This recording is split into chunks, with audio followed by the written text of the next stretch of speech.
Bonjour et bienvenue à notre échange sur la question « Un outil numérique est-il un fardeau pour votre plan climat ou non ?»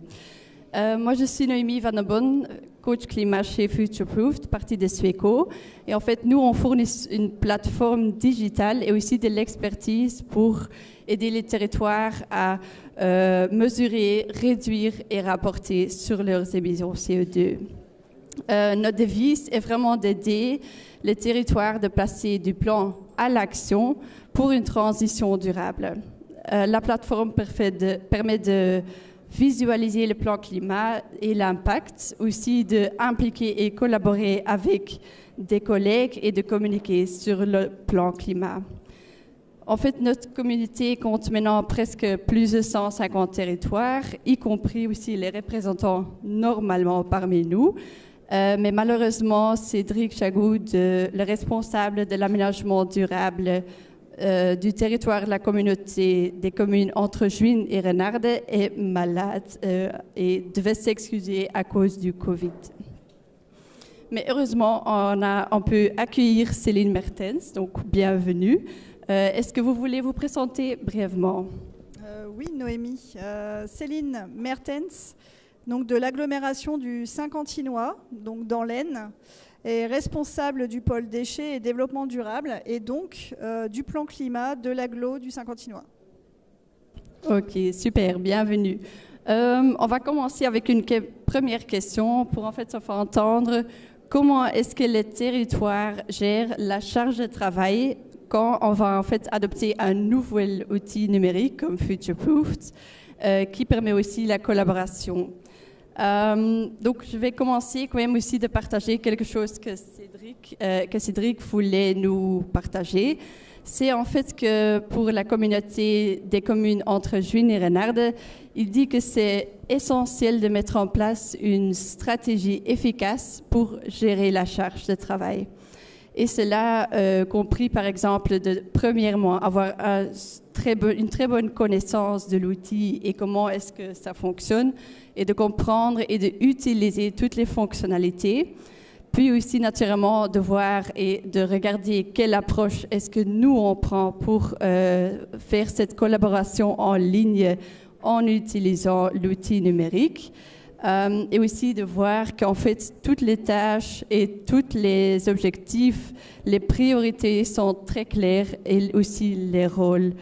Et aussi naturellement d'utiliser l'outil avec la collaboration pour faire le suivi du plan climat et très souvent en fait regarder d'où est-ce qu'on vient, où est-ce qu'on veut aller, est-ce qu'on doit faire en fait des ajustements. Donc ça, c'est ce que Cédric voulait partager. Je ne sais pas, Céline, est-ce que vous vous trouvez là-dedans, dans cette approche, ou est-ce qu'il y a une autre façon chez vous? Alors oui, on se retrouve, puisque l'idée de base, quand on a présenté à nos élus et à notre direction générale Futureproofed, donc l'outil numérique de suivi pour notre plan climat, en fait, l'idée, c'était de l'utiliser bien évidemment en interne, donc avec ma collaboratrice, et de le faire utiliser aux collègues et aux porteurs d'action, aux chefs de projet. Donc ça, c'était l'idée de base. Et en fait, on s'est rendu compte qu'on voulait aller trop vite pour présenter l'outil parce que nous, on était convaincus. Il y a quand même eu, et c'est ce que Cédric précise, un temps d'appropriation. Le remplissage aussi de la matrice Futureproofed avec nos propres actions du territoire.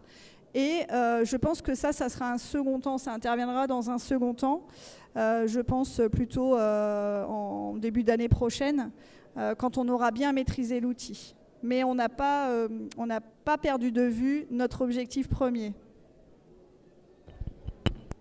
Ok, super, merci pour ce partage. En fait, on parle aussi de la gestion du plan climat et en fait, une grande partie, c'est le suivi, comme on a déjà mentionné. Et dans Futureproofed, on offre en fait une bibliothèque standardisée avec des indicateurs, des finances et des co-bénéfices pour évaluer l'impact du plan. Comment est-ce que vous travaillez avec ces indicateurs dans Futureproofed? Alors c'est ça aussi qui nous a séduit par rapport à l'outil numérique. C'est parce qu'en fait, dans notre collectivité donc de 80 000 habitants, on a quand même pas mal de compétences en gestion directe. Par contre, en outils numériques, on n'a pas forcément beaucoup d'outils pour traduire les impacts de nos actions sur le territoire. D'où Futureproofed. Et donc au niveau des indicateurs, on trouvait ça bien aussi que chaque action puisse être évaluée.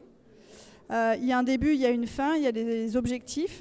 Et donc d'utiliser les indicateurs, que ce soit des émissions de gaz à effet de serre, mais aussi ce qui nous a vraiment importé avec ma collaboratrice, c'est les co-bénéfices environnementaux. Parce que ça, les actions en tonnes CO2, maintenant, on peut les traduire. Par contre, en co-bénéfices environnementaux, et ça, on n'a pas ces outils-là. Donc nous, l'important, c'est de monter au créneau auprès de nos collaborateurs en disant oui, il y a des gains financiers, il y a des gains en émissions de gaz à effet de serre, mais il y a aussi des co-bénéfices environnementaux. Et donc le trio de ces indicateurs-là nous sert aussi, et on va voir à communiquer auprès de nos collaborateurs et également partenaires sur le territoire. Ok, super. Donc ça permet vraiment de concrétiser le plan climat et de montrer à plusieurs parties prenantes quel est l'impact et quel gain est-ce qu'il y a à moyen et long terme. Super. Puis on avait aussi, donc on a parlé qu'il y a aussi des indicateurs financiers. Et donc sur l'aspect financier, on avait demandé à Cédric comment est-ce que vous justifiez l'investissement dans un outil comme Futureproofed, et peut-être aussi quels gains et avantages à moyen et long terme est-ce que vous observez. Et en fait, il a expliqué que la transition écologique, ça a en fait un rendement différé. Donc, ce n'est pas toujours facile ou faisable de voir les bénéfices immédiats de, par exemple, planter un arbre. Et pour son cas personnel, il avait aussi partagé quelque chose, et je vais maintenant le citer, parce que je ne saurais pas le dire mieux moi-même. C'est avec Futureproofed, près de 90 actions ont pu être valorisées, communiquées et suivies par un outil simple. Cela permet de centraliser l'attention du lecteur, de suivre d'un coup d'œil les évolutions et aussi de communiquer efficacement. Il est certain qu'à moyen et long terme, ce genre d'outil permettra non seulement d'obtenir des crédits supplémentaires, mais aussi de renforcer vers les partenaires. Renforcer la crédibilité vers les partenaires, pardon. Donc ça, je voulais quand même partager. Je ne sais pas, Céline, si vous avez encore quelque chose à rajouter ou aussi d'expliquer. Alors par rapport au budget, effectivement, parce que ça a un certain coût pour les collectivités sur les 3 années d'engagement. Donc il est certain qu'il faut réussir à convaincre. Pour l'instant, on n'a pas réussi, on n'a pas convaincu en disant voilà, on va avoir des gains, des économies. On a réussi à convaincre par rapport au fait que c'est un outil de suivi et qu'on a besoin d'avoir un outil simple, comme le disait Cédric. Donc pour l'instant, en termes de budget, on n'a pas... alors, par chance, on ne nous a pas posé cette question.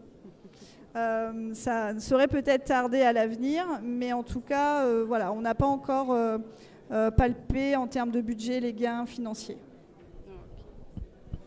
Ok. Donc c'est encore une marche à faire. Alors, ok. Donc maintenant encore en fait, donc notre devise Futureproofed, c'est vraiment d'aider les territoires de passer du plan à l'action. Donc on avait aussi demandé à vous, est-ce que vous avez des projets que vous aimeriez en fait partager, dont vous êtes particulièrement fiers? Oui, alors on a un certain nombre d'actions de notre plan climat qui ont été intégrées dans la matrice Futureproofed. Donc on est à environ entre 30 et 40 actions. Celle dont on est le plus fier, je ne sais pas si c'est vraiment le terme approprié, mais en tout cas, là où on nous a demandé d'intégrer dans la matrice, donc c'est notre directrice générale qui était en charge de faire le plan de sobriété de la collectivité. Donc on a fait un plan des 100 jours. Et justement, elle est revenue vers nous pour qu'on puisse l'intégrer dans l'outil et pouvoir traduire les actions du plan de sobriété en matière de réduction d'émissions de gaz à effet de serre, les co-bénéfices environnementaux et financiers. Donc, c'est qu'on avait déjà, on sait que l'outil a un écho chez notre direction générale. Donc ça, c'est une énorme marche qui a été atteinte. Et donc, la traduction aussi du plan de sobriété et des actions dans le cadre de Future Proofed. Et puis, au-delà de ça, le plan de sobriété a automatiquement un impact aussi sur nos objectifs du plan climat. Et ça a permis de voir, en intégrant le plan de sobriété dans l'outil, l'impact que ça avait sur nos objectifs. Et ça, clairement, ça nous aide aussi en matière de stratégie. Effectivement, on fait, mais il faut traduire aussi en matière de stratégie pour nos élus. Ok, merci. Donc, c'est un très bon exemple pour voir comment un outil numérique peut en fait aider pour mettre en place une stratégie. Cédric donc la communauté des communes entre Juin et Renarde voulait aussi encore partager le projet où ils ont en fait mis en œuvre une ferme photovoltaïque sur un sol de plus que 5 hectares avec 8800 panneaux. Et ça va résulter à une production de 5 gigawattheures d'électricité renouvelable. Donc ça, c'est aussi un projet qu'ils voulaient partager. Et puis aussi lié avec, en fait, où la plateforme peut aussi aider pour communiquer dessus, c'est qu'ils ont, depuis maintenant 1 an, procédé à l'extinction de l'éclairage public nocturne. Et en fait, pour cela, ils ont vraiment dû sensibiliser, informer toutes les parties prenantes. Et c'est à cause de l'outil que c'est aussi possible. En tout cas, je voulais certainement remercier Céline et Cédric pour partager leurs expériences. On pense aussi qu'on peut en fait conclure qu'un outil numérique peut certainement offrir des moyens pour renforcer et pour en fait mettre en œuvre une stratégie climatique, mais naturellement à condition qu'il y ait une très bonne gestion. Donc, c'est pourtant qu'il y a en fait un coordinateur qui peut en fait coordonner la collaboration, mais aussi l'utilisation d'un outil numérique. Sur base, en fait, la question qu'on a abordée avec Céline, on peut aussi dire que en fait, l'adoption d'un outil numérique transversal, ça a encore un peu un chemin à faire, mais que les premiers pas ont été mis. Et donc, en fait, ça va encore se développer davantage. Je voulais alors encore vous remercier pour votre attention et s'il y a encore des questions, vous nous trouverez dans notre stand qui est là au coin, le numéro 443. Et merci.